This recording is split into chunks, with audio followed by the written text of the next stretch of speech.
Chers amis internautes, mesdames, mesdemoiselles et messieurs, bien-aimés compatriotes, bonjour ou bonsoir, selon l'heure à laquelle vous avez regardé cette émission.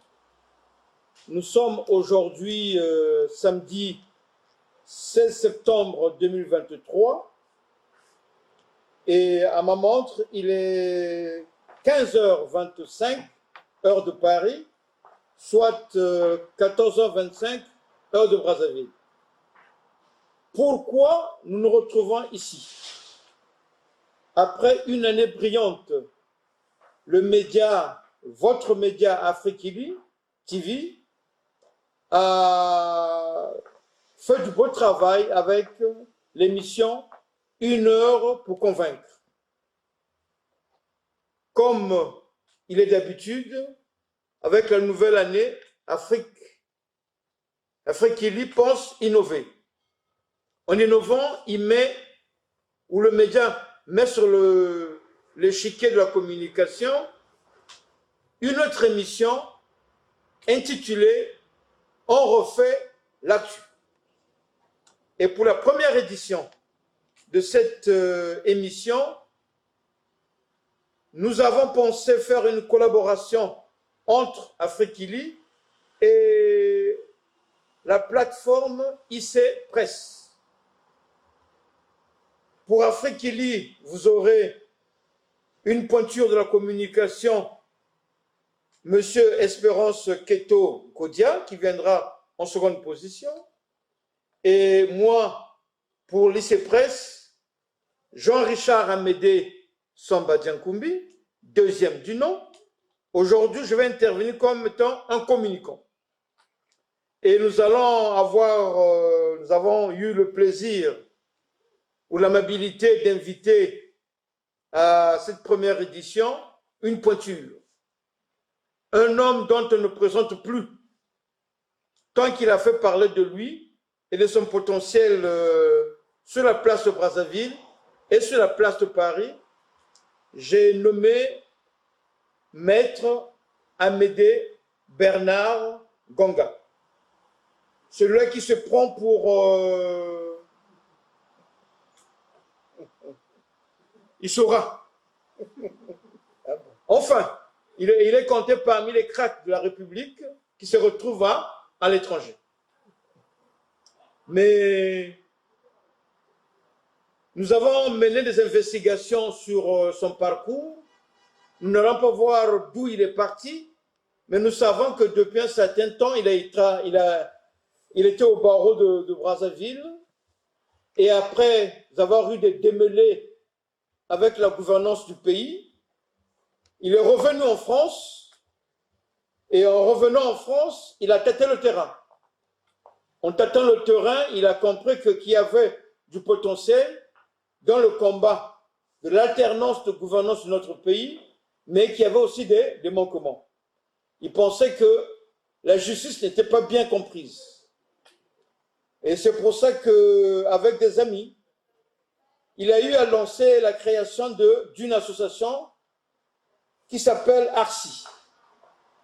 Chemin faisant, il a compris qu'au-delà de cette association qui était son premier outil de travail, qu'il fallait que toutes les compétences de la diaspora qui étaient dans le véritable combat puissent converger. Et converger vers quoi? Chemin faisant, durant l'année 2023, il a initié, avec certaines structures de la place de Paris, ce qui s'est fait désigner la dynamique Convergence 92. Nous l'avons accompagné tant en tant que communicant, tant en tant que structure qui voulait et qui tient à l'alternance de gouvernance. Mais pour faire bref, je me permets de poser la question suivante. Peut-être que j'ai fait des manquements dans la présentation. Je me permets de poser la question à notre invité, Maître Amédée Bernard Gonga. Maître, bonjour. Bonjour, Monsieur Samba Diankoumbi, Amédée, Jean-Richard Deuxième du nom. Comment vous vous portez et comment se portent les structures dont nous venons de citer plus haut? En tout cas, personnellement, merveilleusement bien, je me porte bien, comme vous pouvez le constater. Les structures, bien sûr, les structures se portent bien, mais vous ne pouvez pas ignorer le fait qu'il y a eu des vacances. Et donc, on commence, de par votre émission d'ailleurs, nous allons commencer la rentrée pour préparer des lendemains jusqu'à la fin de l'année 2023. Disons que les structures vont commencer, ils vont reprendre du chemin, et d'ici là, vous serez informés du programme qui sera fait. Voilà. Ok. Arcy et Convergence 92 se portent bien. Vous-même, vous portez comme un charme. Mais il y a une citation, quand on a vu l'actualité, le 18 mars dernier, vous avez dans une allocution fleuve interpellé tant le peuple congolais, les forces publiques, les institutions, sans oublier les potentialités humaines de la diaspora ou des diasporas de notre pays. Nous avons retenu une citation. Permettez-nous de vous la relire. Le pacte est interne. Le pacte est externe.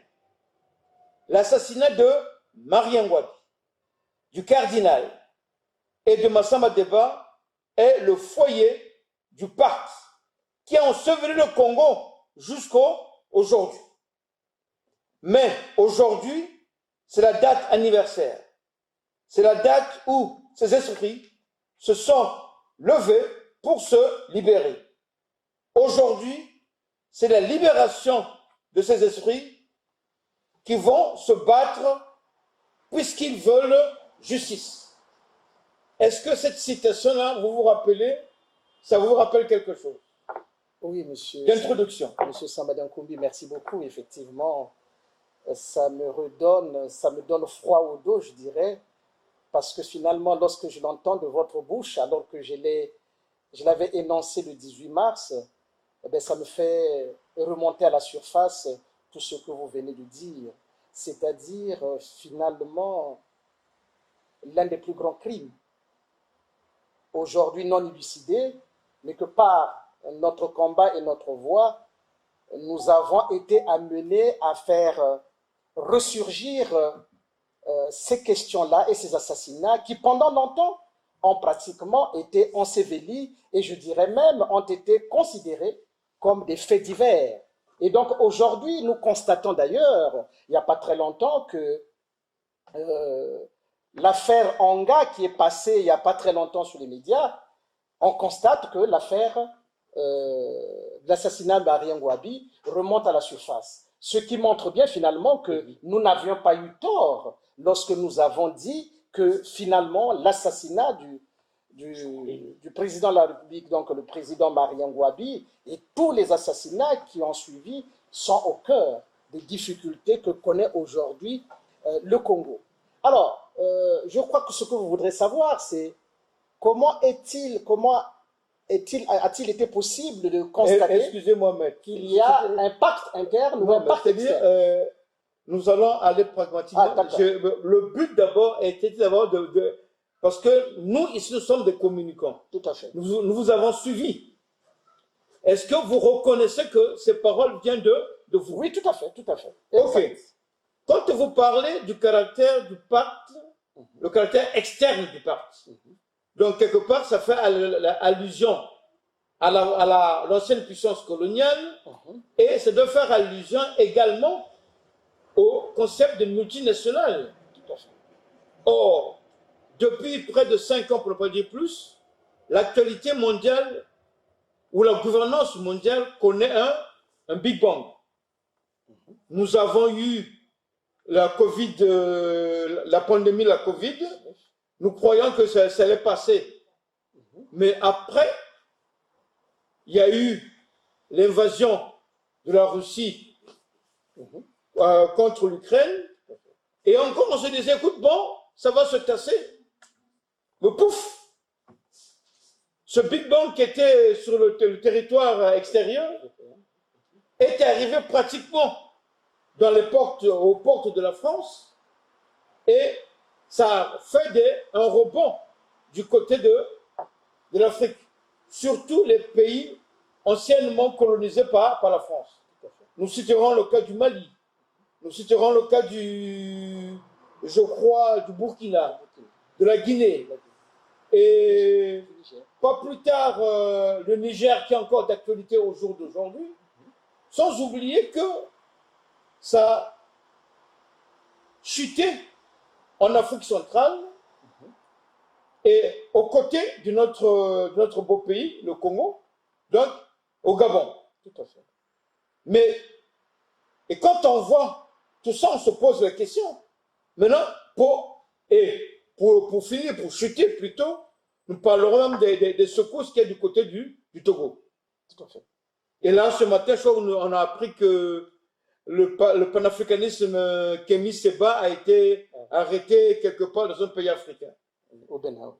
Est-ce que vous, qui êtes compté parmi l'élite de notre pays, homme de droit, juriste de formation, qui prônait la justice partout, quelle est la lecture de ce Big Bang-là, sur le point de vue d'abord, la liaison entre le caractère externe du pacte et ce qui se passe à l'intérieur de ces puissances? Oui, Monsieur Samba. Alors, lorsque j'avais fait allusion au pacte externe et au pacte interne, je voulais simplement montrer, et d'ailleurs ça réapparaît et ça apparaît clairement maintenant. C'est-à-dire que finalement, les régimes qui sont dans nos pays sont des régimes soutenus par l'extérieur, et s'agissant du Congo, et s'agissant d'ailleurs pour la plupart des pays colonisés par la France, ils sont soutenus par la France-Afrique, sinon par la France. Alors, ça donne quoi aujourd'hui? Et vous vous rappellerez que j'ai prôné ce que l'on appelle la révolution par le droit. La révolution par le droit est, de mon point de vue, aujourd'hui, quelque chose qui n'est plus finalement, qui ne relève plus du mythe. Parce que si vous regardez ce que j'ai eu à dire ou ce que nous avons dit depuis le 18 mars, eh bien, on constate que même les pays qui ont évincé des anciens présidents, eh bien, ils recourent au droit. Et il y a une chose quand même de particulier qu'il faut quand même relever, c'est que ces régimes-là n'ont pas entraîné de bain de sang. Vous vous rappellerez que j'avais toujours dit, et je le dis et je le réaffirme, que s'agissant du Congo, Sassou devra partir sans aucune goutte de sang ne doit couler. Parce qu'il ne vaut pas la peine que les Congolais puissent faire couler du sang pour lui. Donc, de ce point de vue, j'ai comme l'impression, ça n'engage que moi, que finalement, le message de la révolution par le droit est en train de se propager un peu partout, et certainement, ça arrivera au Congo, dont je suis originaire. Voilà ce que je peux dire aujourd'hui, et que finalement, vous êtes en train de voir l'ancien colon qui a mis tout le monde, et d'ailleurs la plupart des intellectuels reprennent ça, la plupart de ceux qui interviennent en France comme ailleurs, qui interviennent, tous parlent de ce qu'on appelle qu'ils ont fait des coups d'État. Concept aujourd'hui dont j'ignore d'ailleurs, est-ce que les gens ont une explication clairvoyante sur ce que l'on appelle un coup d'État. Or, en réalité, on ne peut pas dire que ce qui s'est passé au Niger, au Mali et ailleurs serait des coups d'État pour la simple raison, M. Amédée, c'est que là où existe un État, il ne peut pas y avoir de coup d'État. Je répète bien, que là où existe un État, il ne peut pas y avoir de coup d'État. Je vous en donnerai comme exemple, pour ne pas rester sur votre fin. Vous vous rappellerez de ce qui s'est passé aux États-Unis avec Trump lors des élections? Oui. Il a résisté jusqu'au dernier moment. Et après, qu'est-ce qui s'est passé? Mais il s'en est allé. Voilà. Mais parce qu'il existe un État. Il savait qu'il ne pouvait pas. Imaginez un seul instant un pays comme la France, vous pouvez imaginer qu'il puisse y avoir un coup d'État. Non, parce qu'il y a un État. Donc, dans nos pays où l'on prétend qu'il y a des coups d'État, non, le concept ne correspond pas, parce qu'il n'y a pas d'État. D'accord. Voilà. Nous allons continuer cette, peut-être sous d'autres temps, nous demanderons à nos amis internautes de prendre note, de telle sorte que les questions qui pourront revenir pour les prochaines émissions, car c'est avec la connaissance. Le savoir peut permettre à l'homme de se libérer. C'est la méconnaissance et l'ignorance qui enchaînent l'homme dans... Mais nous allons nous arrêter maintenant dans le caractère interne. Le caractère interne, donc, il est reconnu de droit ou de faciès, et que le pouvoir de Brazzaville, quelque part, tient ses ramifications et sa force d'existence de par l'extérieur. C'est ce qu'on appelle couramment la France-Afrique. Oui, tout à fait. Allons plus loin. Donc, 40 ans durant, ou plus de 6 décades depuis que notre pays existe, le peuple congolais crève la dalle. Là, aujourd'hui, on se rend compte que le peuple a besoin de l'alternance. Mais les gouvernants n'entendent pas céder. Et les exemples sont légion. Non, je sais que ce Big Bang, comme je l'ai dit, ce qui s'est passé, il y a rupture du dialogue sur la scène politique nationale, c'est le tout va, et on est en train de voir depuis un certain temps,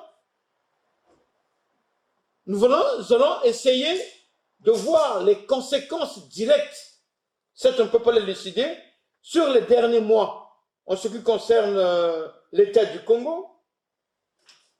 Nous avons eu le dialogue qui n'existe plus, le peuple est affamé, l'Église qui semble prendre possession de la situation.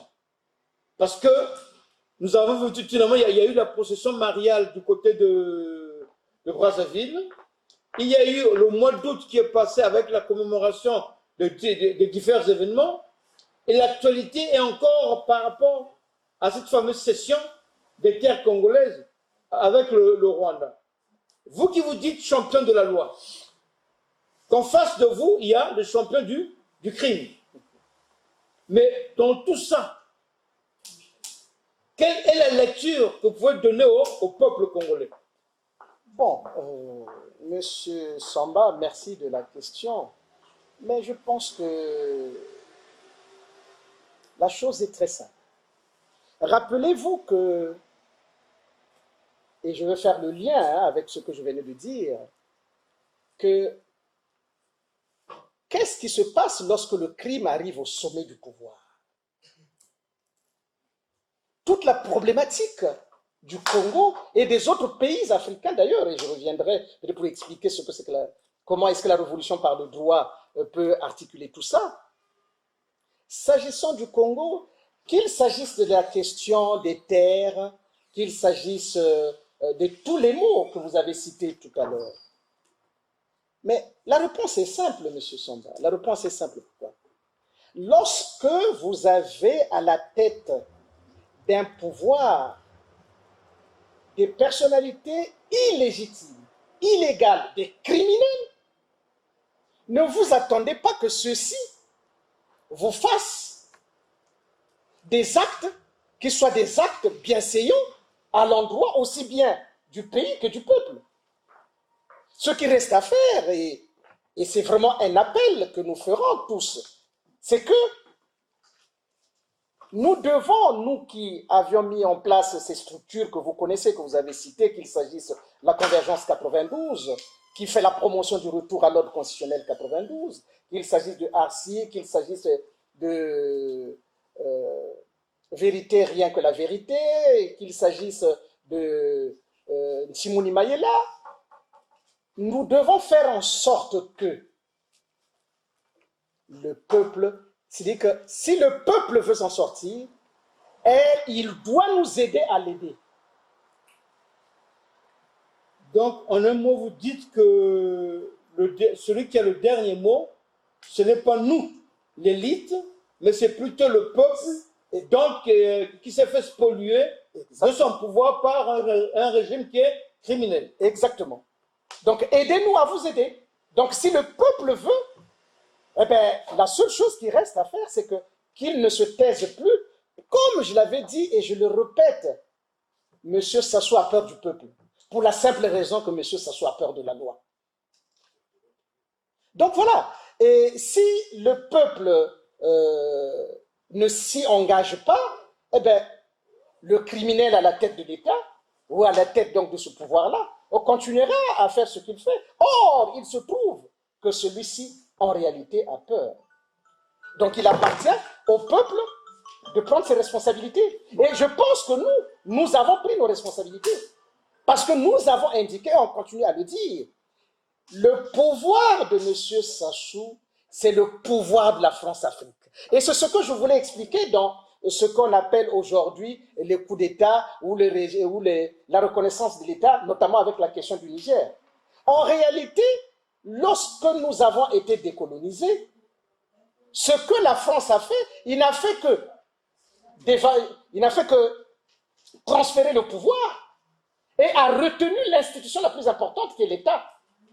C'est ainsi que vous voyez d'ailleurs que, généralement, la France soutient tous ces régimes qui sont des régimes criminels. Donc, l'État dans ces pays-là n'existe pas de sorte qu'il ne peut pas y avoir de coup d'État. Il ne peut y avoir que de coups de force, mais pas de coups d'État parce que l'État n'existe pas. Et c'est ainsi que vous êtes en train de voir aujourd'hui, dans la question du Niger par exemple, la France est en train de dire qu'il reconnaît Bazoum.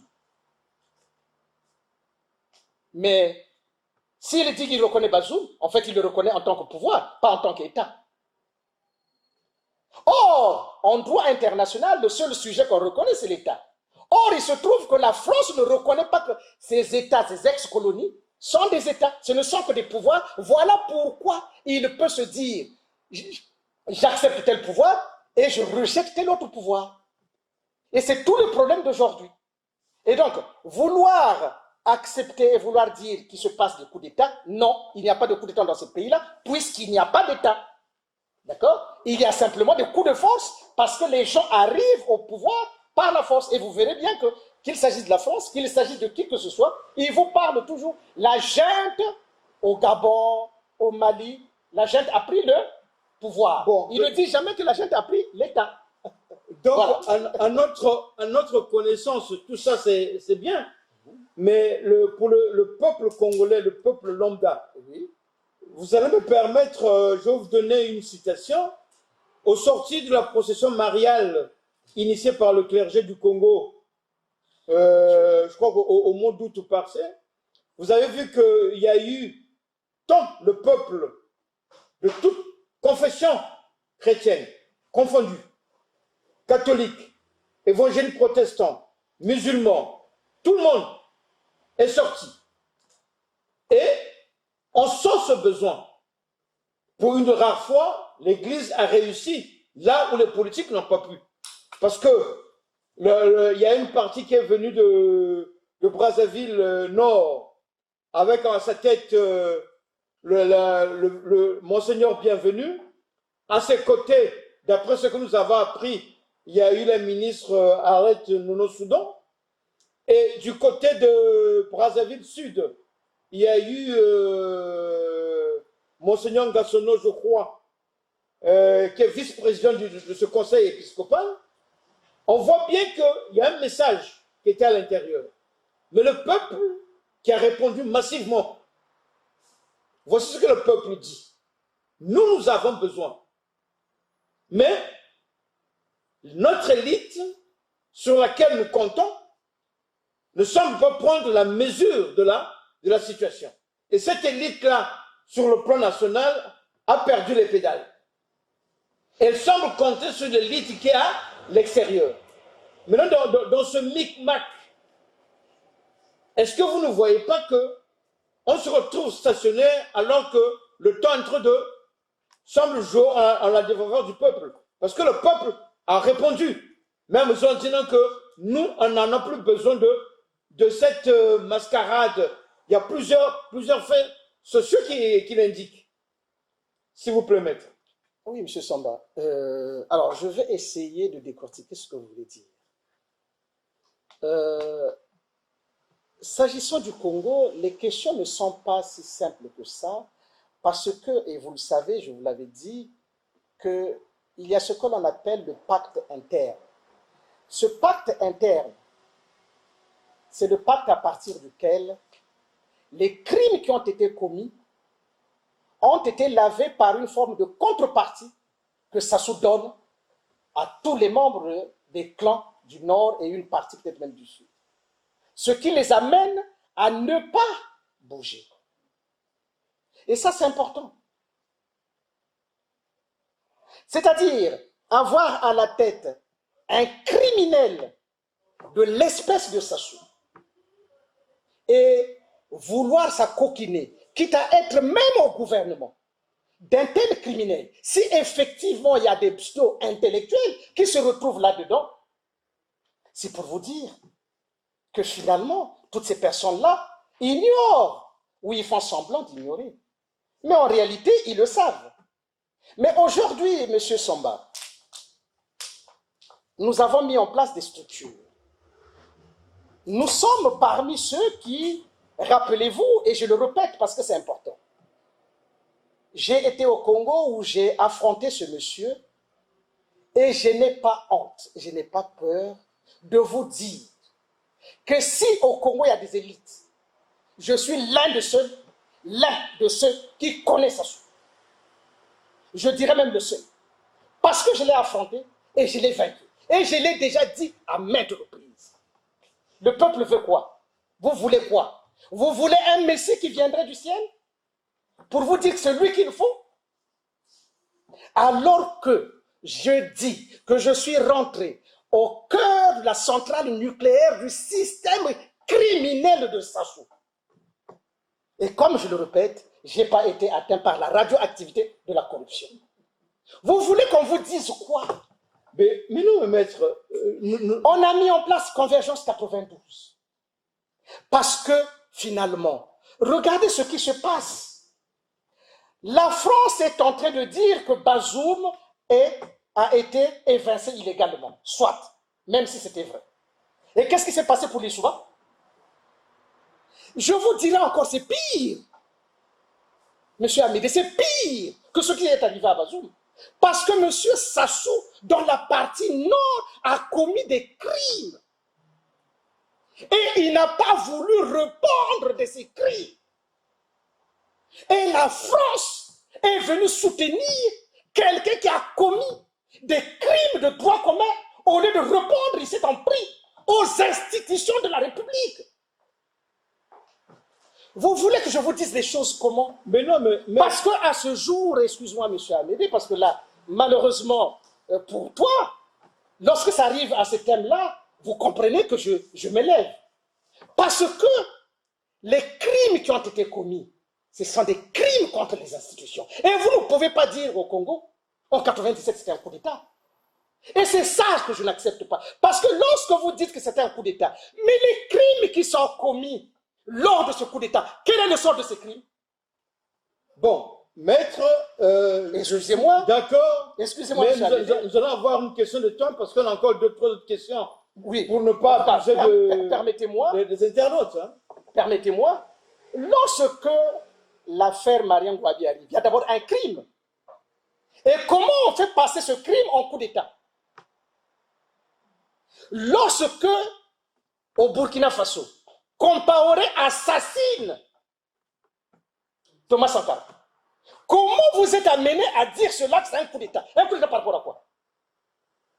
Et lorsque ce même Compaoré, alors que s'ouvre le procès de Sankara dans son propre pays, qu'il a dirigé, on l'invite à comparaître devant cette juridiction afin de dire qu'il n'en était pas l'auteur, il a disparu, il a fui.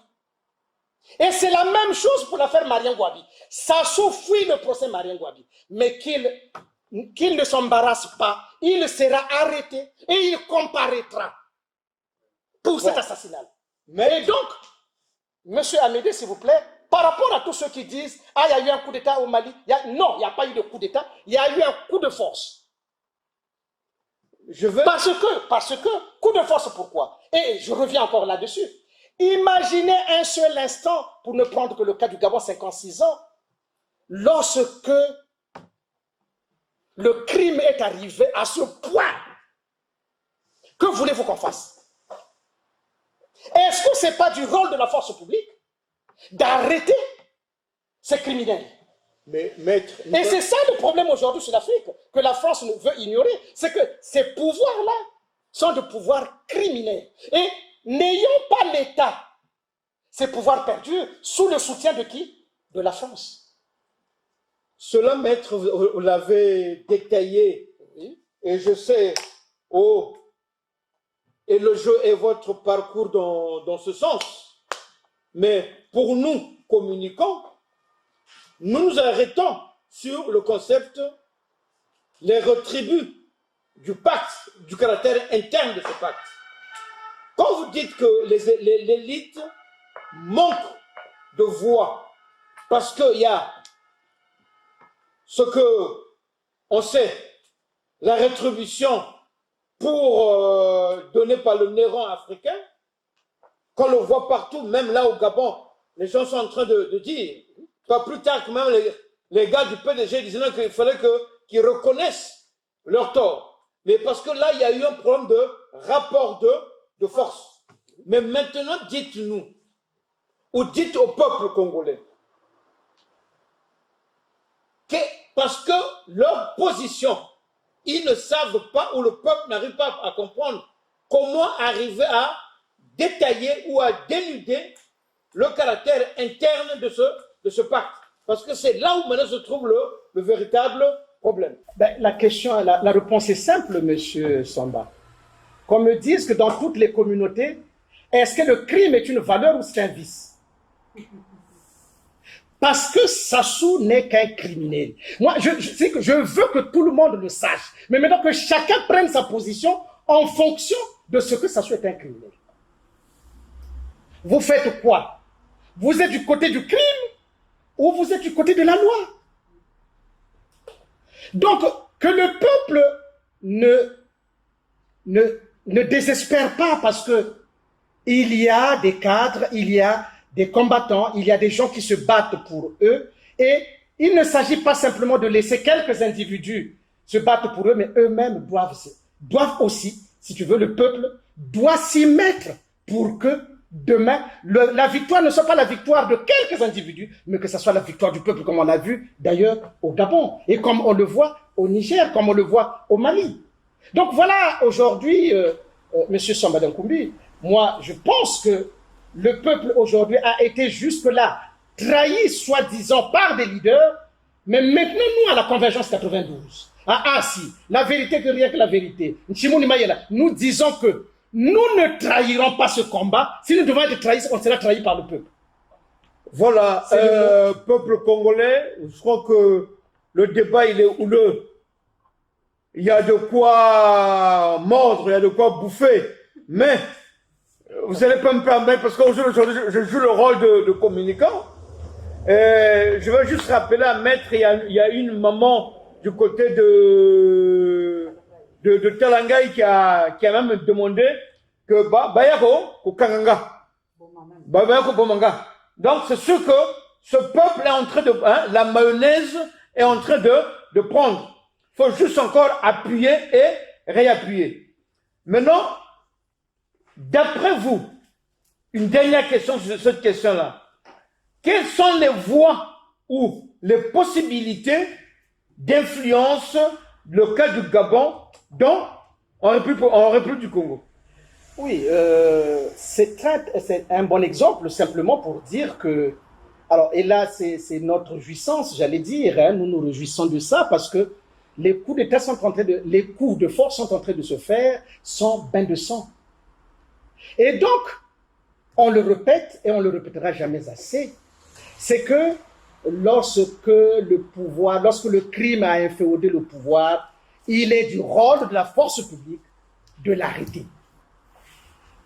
Parce que l'absence de l'État fait que, finalement, ceux qui arrivent au pouvoir exercent un pouvoir absolu. Et je vais vous dire quelque chose que très peu de gens voient d'ailleurs. Vous savez, il y a un lien entre ce qui a pu se passer en France à l'époque. C'est-à-dire qu'à l'époque, la royauté était que le pouvoir du roi venait de Dieu. Le pouvoir du roi venait de Dieu. Et donc, c'était un régime impérial. Et si vous regardez bien, c'est ce qui se passe dans les pays africains anciennement colonisés par l'Afrique. C'est-à-dire qu'en réalité, les régimes que nous avons, qu'il s'agisse du Congo, qu'il s'agisse du Gabon, c'est un régime impérial qui tient son pouvoir divin, cette fois-ci, non pas dans le sens horizontal du pouvoir donc local vers le ciel, mais du pouvoir local vers la France. Donc, la France est considérée comme le Dieu. Et donc, nous avons un régime impérial qui reçoit les ordres de Dieu. Et le Dieu, c'est qui? C'est la France-Afrique. Voilà. Et lorsque nous étions dans un régime impérial, dans le régime impérial, il n'y a pas d'État. C'est le roi qui a tous les pouvoirs, il décide de la vie et de la mort de qui que ce soit. Et nous sommes dans cette situation-là. Ce qui voudrait dire, M. Amédée, que, et j'interpelle là, et j'interpelle là tous les pays, Mali, Gabon et consorts, en réalité, le vrai combat qui leur reste, c'est de créer un État. Voilà, maître, tout cela est intéressant. Nous pensons que nous allons revenir sur ces questions parce que ceci n'est que la rentrée politique 2023-2024 et nous sommes ouverts à vous recevoir la prochaine fois. Merci beaucoup. En espérant que nos amis internautes vont nous faire parvenir d'autres questions. Ça, ce sont les questions. Maintenant, nous allons nous aborder un peu sur l'actualité. Parce que, comme vous avez su, vous nous avez dit que vos structures se portaient à merveille, mais nous, au niveau de la communication, on a quand même vu un petit flottement. Est-ce que vous êtes prêts à donner ou à redonner espoir à ce peuple qui attend? Parce que le peuple, au jour d'aujourd'hui, d'après nos investigations, le peuple est prêt. Mais c'est à l'élite, au cas où si ça tombe là, comment? Quelle est l'actualité de Convergence 92, les dernières pour cette rentrée 2023-2024? Bon, on est en train de préparer, d'ailleurs nous avons réunion aujourd'hui pour préparer cette perspective-là de la rentrée, mais simplement pour revenir un peu à ce que vous avez dit tout à l'heure, en réalité nous avons posé les vrais problèmes. La dernière sortie du 10 juin 2023, nous avons expliqué pourquoi l'ordre constitutionnel 92 devrait revenir. Et nous sommes les premiers, M. Samba Dankoumbi, à Convergence 92, à Arcy, la vérité, à avoir dit que l'Issouba doit revenir. Personne jusque-là ne l'a dit. Nous sommes les premiers et nous le disons. Donc, le retour à l'ordre constitutionnel est le bouclier qui va nous permettre à ce que nous entamons une bonne, si vous voulez, un bon départ. Parce que nous ne sortons pas de la loi. Nous voulons rester dans la loi. Et la convergence et la constitution de 92, qu'il pleuve, qu'il neige, quel que soit ce que l'on peut penser de cette constitution de 92, elle a été celle votée par le peuple. Et un individu, éminemment criminel d'ailleurs, ne peut pas se permettre d'évincer une telle institution ou une telle constitution pour que lui devienne constituant. Je ne comprends pas que l'élite puisse accepter une telle malveillance. Est-ce que parce qu'on appartiendrait à une tribu, qu'on se contenterait d'accepter ce genre d'acte, alors que nous avons mis en place des institutions? Et donc, nous devons nous battre pour que ces institutions reviennent. Et d'ailleurs, dans les jours qui vont venir, nous ferons appel à tous ces partis qui ont vécu en 92, 97, donc il s'agit du MCDDI, de l'UPADS, tous ceux qui avaient, comment on appelle, ceux qui avaient la légitimité de cette époque-là, ils doivent revenir, ils doivent nous rejoindre dans la convergence 92. Parce que c'est par ce biais. Et nous sommes certainement les seuls à montrer le chemin d'une révolution par le droit. Comment est-ce qu'on arriverait à régler ces questions-là? Regardez, si vous voulez bien. Par exemple, au Gabon, il y a eu un coup de force. Mais s'ils avaient fait la révolution par le droit, ce général qui est là aurait pu simplement dire, attendez, je reste 3 mois, le temps de sécuriser, mais il faudrait que les institutions doivent poursuivre. Voilà. Vous voyez? Oh, c'est pas ce qui a été fait. On a dissous les institutions. Pourquoi on les a dissous? Alors qu'il y a eu des élections, on aurait pu simplement dire, à défaut de reconnaître la victoire de l'opposant, on pouvait dire, ben écoutez, on refait dans 3 mois, on refait les élections, celui qui gagne. Donc, c'est ce qui manque. Et vous voyez bien que l'Afrique est en mal de la loi. Et nous, au Congo, nous avons cette chance de mettre en place la révolution par le droit. Et c'est celle qui va, il va irriguer l'ensemble de ces pays-là. Et vous voyez bien d'ailleurs qu'il s'agisse du Mali, qu'il s'agisse du... Tous aujourd'hui invoquent quand même le droit. Ce qui montre bien que ce que nous avons dit a pu déjà commence à se faire vérifier ailleurs.